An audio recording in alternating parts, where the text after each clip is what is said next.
네, 안녕하세요. 코인드라이버 이주단입니다. 2024년 8월 2일 오후 3시 21분이고요.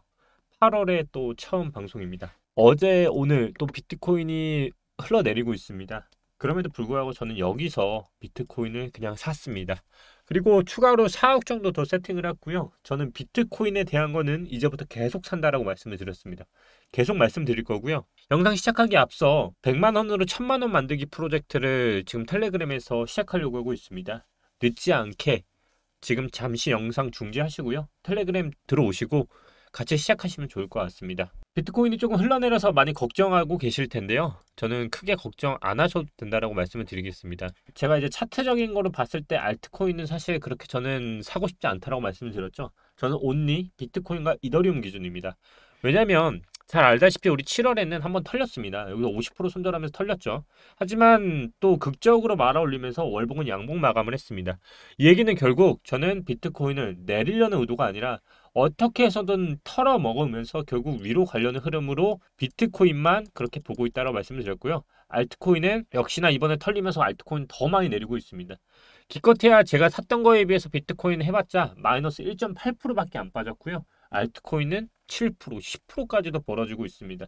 그만큼 알트코인에 대해서는 제가 만약 알트코인을 사는 입장에서 보면 어떤 분은 그런 말을 해요. 그게 결국 터는 거고 알트코인은 오른다. 그렇게 해서 털려나가지 말자라는 의견도 있는데요. 저는 그냥 알트코인은 털려나가는 그 마음보다 오히려 너무 두렵기 때문에 안 사고 20%더 오르더라도 그때 사는 게 맞다고 판단을 하고 있고요. 비트코인은 아무리 뒤흔들어도 결국 가격 대비 호가창 범위가 손익비적으로 털 수 있는 범위가 한정적이기 때문에 어차피 마이너스 10% 내외에서 터는 것밖에 안 되는 겁니다. 알트는 마이너스 30% 안에서 털 수 있지만 비트코인은 10% 내에서 털기 때문에 저는 그거는 그냥 분할로 대비하는 게 맞다라고 판단을 하고요. 또한 월봉을 보더라도 어떻습니까? 지금 양봉 전환했습니다. 업비트 기준으로만 봐도 월봉 양봉 전환했고요. 빗썸 기준으로만 보더라도 어떻습니까? 다 양봉 전환했죠. 그만큼 비트코인은 사실 일봉상으로 좀 떨어져 있었어도 월봉으로 보면 사실 그냥 위아래 흐름으로 털고 있다라고 보시면 될 것 같고요. 뭐 잘 알다시피 비트코인뿐만 아니라 코스피, 코스닥 다 지금 줄초상 중입니다. 코스피, 코스닥, 니케이, S&P 500 전부 줄초상 중이고요. 나스닥뿐만 아니라 비트코인도 전부 줄초상 중입니다. 특히나 코스피 쪽은 더 많이 빠졌고요. 코스닥도 난리가 났죠. 일단 여러 가지 원인들이 있지만 아무래도 국제 정세가 또 한몫하는 것 같습니다. 아무래도 전쟁에 대한 이슈가 계속 고조되고 있는 상황인 것 같습니다. 역사적으로 비트코인은 7월과 8월에 위와 같이 지금 거의 뭐 반반의 확률로 진행을 됐던 것 같습니다. 지금 같은 8월만 보시더라도 월봉의 마감을 보시면 양봉이었던 달도 있고 음봉이었던 달도 있습니다. 그렇기 때문에 거의 반반으로 잡고 있는데 제가 지난 영상에도 말씀드렸다시피 JP모건이 8월은 이제 하락이 아닌 상승으로 전환한다는 멘트를 날렸다 했죠. 저 또한 지금 8월은 아무리 흔들어도 결국 9월에 금리 인하를 강행하는 거라면 올려놓고 강행을 해야지 지금 상황에서 강행을 했다가는 오히려 빠지는 상황이 만들어질 수 있기 때문에 저 또한 지금 비트코인만큼은 그래서 계속 사는 이유가 여기 있다라고 말씀을 드렸습니다. 자, 알다시피 미대선에 대한 거는 계속적으로 시장을 혼란 속으로 빠져나게 만들 거라 했습니다. 이제 11월 이후에 이제 미대선 결과가 나오겠지만 지금 잘 보시다시피 트럼프와 결국 해리스 이 구도가 이제 거의 굳어지고 있고요. 잘 보시다시피 바이든 이후에 해리스 자체가 5%가 올랐습니다. 그런 반면에 트럼프가 4%가 빠졌죠. 이제는 투표 결과에 대해서 거의 박빙까지 올라왔고요. 아직까지도 해리스는 암호화폐에 대해서 어떤 입장도 내고 있지 않습니다. 결국 가장 큰 이슈로는 정세도 있었지만 결국 트럼프에 대한 열세로 인해서 BTC가 급락을 하고 있습니다. 결국 친암호화폐인 트럼프가요. 계속적으로 밀리고 있고 이 부분에 대해서 해리스가 점점 따라잡고 있다 보니까 비트코인 시장에도 밀리고 있습니다. 하지만 저는 해리스가 아직까지 발표는 안 했지만 계속 눈치를 보고 있다고 생각을 하는데요. 왜냐하면 지금 확정된 그리고 그들이 내세웠던 말들을 살펴볼 필요가 있어요. 일단 조 바이든 행정부와 카멀라 해리스는 잘 알다시피 그냥 같은 편이라고 생각을 하겠습니다. 근데 바이든 행정부는 그동안의 말들을 보면 가상자산 채굴 산업의 30% 과세, 은행 가상자산 수단업 제재안에 1, 2 찬성을 한다. 미국 증권거래위원회 SEC 가상자산 규제 옹호. 이 얘기가 뭘까요? 도널드 트럼프하고는 완전 극과 극이었습니다. 트럼프는 가상자산 수도 및 초강대국 등급 지원, 비트코인 전략적 비축 자산 지정, 비트코인 결제 허용, 말 그대로 조 바이든 행정부는 규제를 옹호한 반면에 트럼프는 친암호화폐를 이렇게 극과 극으로 표를 얻기 위해서 계속 갔었어요. 근데 바이든 정부가 이번에 해리스한테 재선을 안 한다고 하면서 해리스한테 몰아주고 있죠. 근데 카멀라 해리스는 보십시오. 가상자산 업계와 관계 재설정, 코인베이스 서클 리플랩스 등과 대화 추진, 반기업적 인식 전환 추진, 애매모호하면서 중립적인 역할을 하고 있는데요. 그만큼 암호화폐 시장에는 분명히 안 좋을 것처럼 표현했지만 저는 계속적으로 말씀드리지만 이거는 대선이 가까워질수록 그냥 비트코인 시장을 흔들 뿐이지 결국 시장 자체는 우상향을 할 거라 보고 있습니다. 그 우상향의 전제 조건 비트코인만 바라보고 있고요. 그거를 예견하고 하는지 모르겠지만 이미 마이크로스트래티지는 7월에 총 169개 BTC를 매입을 했고요. 또한 블랙록은 이미 그레이스케일을 이더리움 현물 ETF 순유입을 추월했습니다. 그리고 제가 계속적으로 보는 게 비트코인과 이더리움 이 두 개만이 상징성을 갖고 있고 두 개 외의 암호화폐는 전체가 개편된다라는 관점으로 계속 가고 있다 말씀을 드리잖아요. 전체적인 시장의 차트는 저는 결국 지금 현재 컵앤핸들로 보고 있는데 어떤 분이 이 그림을 하나 올렸더라고요. 그래서 그림의 실력을 떠나서 지금 시장 자체들이 대부분 컵앤핸들로 많이 보고 있거든요. 근데 여기서 핸들의 위치가 직전 저점까지 가는 방향으로 보고 있는데 저는 여기까지는 가지 않을 거라 보고 있고요. 바로 이 중간 추세선 있죠. 지금 위치. 이 지금 위치가 결국 얼마냐? 여기서 더 빠져봐야 8,700만 원에서 8,600만 원. 제가 지난 시간에도 8,600만 원을 1차 손절선이라고 표현을 했는데요. 그러니까 전체적으로 봤을 때 저는 사실 분할로 계속 접근을 하겠지만 단타적인 거를 또 잡아드리면 8,600만 원의 손절이 맞고요. 근데 이제 저처럼 중장기적으로 보시는 분들은 월봉으로 끝까지 보시는 분들은 말 그대로 핸들의 지금 추세선 방향 있죠. 여기를 끝으로 보는 게 맞고요. 그래서 내가 단타냐 아니면 추세 핸들 자체에 벗어나는지를 볼 거냐에 따라서 좀 관점이 틀려질 수 있을 것 같아요. 결국 이 핸들의 방향에 따라 그리고 핸들이 만들어지는 이 저점을 월봉 직전 월봉의 아래 꼬리 기준으로 볼 것인지 아니면 중간 8,600만 원 설치 볼지는 투자자분들의 선택인 것 같고요. 저같이 이제 월봉 아래까지는 가지 않을 거라 보시는 분들은 그냥 분할로 접근하는 게 맞을 것 같아요. 결국 저는 계속적으로 추세는 위로 갈 거라 보고 있습니다. 근데 비트코인 한해서만입니다. 왜냐면 월봉이 이번에 양봉된 게 큰 의미를 갖고 있다라 보고 있고요. 그만큼 누군가는 샀습니다.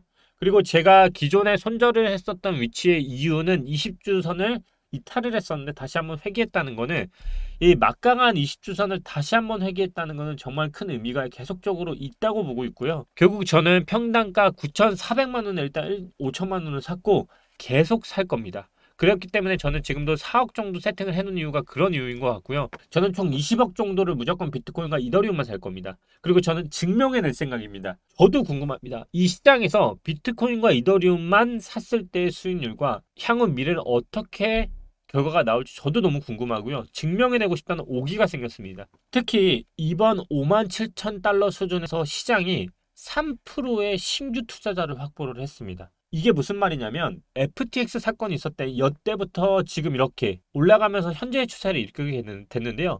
FTX 폭락 때 들어왔던 게 4%였습니다. 결국 지금 들어온 3%가 그때 들어온 4%와 비교해 봤을 때 아직까지 상승을 이어갈 가능성이 훨씬 높다라고 보고 있고요.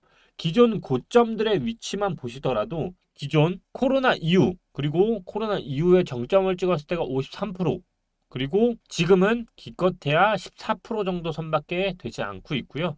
대부분의 폭락들이 나왔던 위치들을 보시면 보통은 이 가격대에 나왔던 가격들은 보통 BTC 기준, 비트코인 기준으로는 매수 찬스였다는 것을 알 수가 있죠. 결국 저는 9월에 금리 인하 시작 가능성은 높게 보고 있고요. 하지만 그 금리 인하는 비트코인이 오른 후에 다시 한번 꺾었다가 올라가는 연착륙에 의해서 비트코인이 그냥 한 번씩 낭주류를 만드는 것 정도로만 생각을 하지 상승적인 것은 계속적으로 위로 갈 거라 보고 있습니다. 또한 오늘 공식적으로 발표가 나왔습니다. 바로 미 상원의원이 BTC 비축 법안을 공식 발표했죠. 아직 법안이 통과될지는 잘 모르지만 중요한 거는 그만큼 비트코인이 이제 대중화가 되어 있고 어디입니까? 패드에서도 전략적 준비 자산으로 비트코인을 보유하도록 요구하는 새로운 법안을 공식 발표했다는 겁니다. 이게 통과될지는 모르겠지만 또한 이게 결국 비트코인의 재료로서 계속적으로 저는 사용할 거라 보고 있고요. 시장이 흔들리는 것들은 정세, 인하, 트럼프, 해리스 등도 있지만 이미 유럽연합부터 시작해서 과거에 미국이 올라가기 전에 유럽이 먼저 했던 것처럼 기준금리는 지금 반영을 하다 보니까 시장이 흔드는 연쇄적인 작용들이 그냥 있을 뿐이지 결국 이 모든 것들을 비트코인은 결국 흡수하고 있는 상황인 것 같고요. 결국 JP모건이 말한 것처럼 8월에 상승으로 갈지는 모르겠지만 저는 상승에 유일하게 비트코인만 베팅을 해보겠습니다. 저 또한 돈을 잃으면서 제 돈이 헛된 데 쓰이지 않을 정도로 베팅을 하고 있는 거니까요. 과연 시장이 누가 웃을지는 잘 모르겠습니다. 하지만 그만큼 비트코인을 제외하고 다른 알트들은 사실상 더 많이 떨어지고 있고요. 저는 알트코인에 대해서 그래서 회의적으로 계속 본다고 말씀을 드리죠.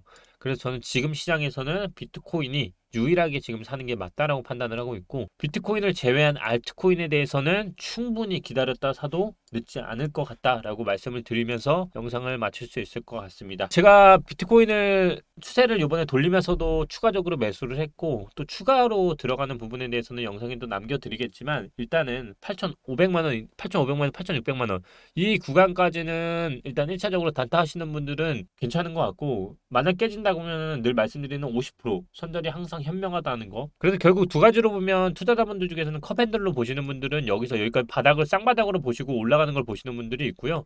저 같은 경우는 여기서 이제 한 번 더 꺾였다 8,500, 8,600을 지지를 받고 올라가는 패턴으로 이제 보고 있는 것 같고 좀 성향은 다르겠지만 이 둘의 공통점은 결국 올라간다인 것 같습니다. 저는 이 흔드는 게 결국은 알트코인 이런 게 상승을 하기 위해서 흔드는 거라고 하면 이더리움 보시다시피 이더리움 영상은 제가 지난 시간에도 말씀드렸지만 이더리움 ETF 이후에 흐름은 상승으로 가는 건 맞지만 빠지는 차트를 말씀드렸어요.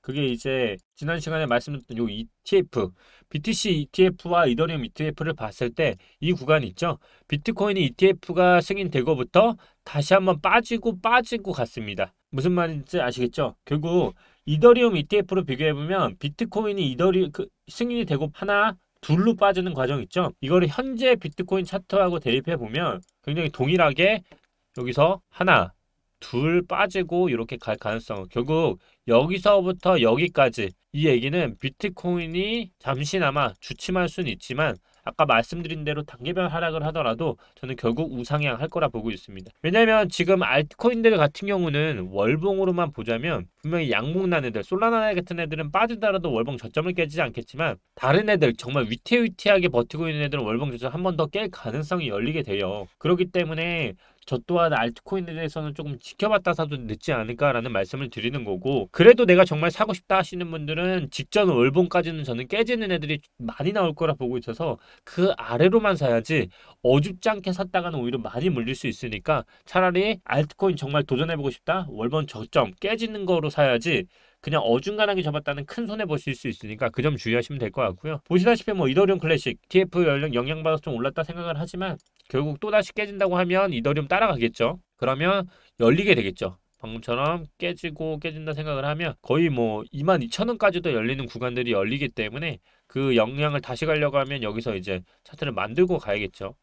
결국 비트코인에 대해서는 저는 계속적으로 일관되게 지금부터는 상승으로 바라볼 것 같고요. 알트코인들은 계속적으로 비트코인 따라서 흐르고 하는 과정을 통해서 위아래로 비트코인은 큰 변동성 없이 가져갈 것 같다라고 요약하면서 끝낼 수 있을 것 같습니다. 다시 말씀드리지만 100만 원으로 1000만 원 만들기 프로젝트를 함께 하고 싶으신 분들은 알트가 아닌 비트코인 선물로 만들 예정이니까요. 이참에 한번 같이 하실 분들은 텔레그램 입장하셔서 같이 시작할 때 한 번에 시작을 하시면 참 좋을 것 같습니다. 저는 일관되게 비트코인, 이더리움 외에 알트코인에 대해서는 조금 회의적으로 아직까지 보고 있다. 그 알트코인이 턴을 하는 시점에 대해서는 제가 나중에 한번 턴이 됐다라고 생각할 때 한번 말씀드리도록 하겠습니다. 오늘도 영상 봐주시느라 감사하고요. 구독, 좋아요, 알림 설정 부탁드리고 앞으로 계속 투명하게 제 시드 같이 오픈하면서 함께 하도록 하겠습니다. 감사합니다.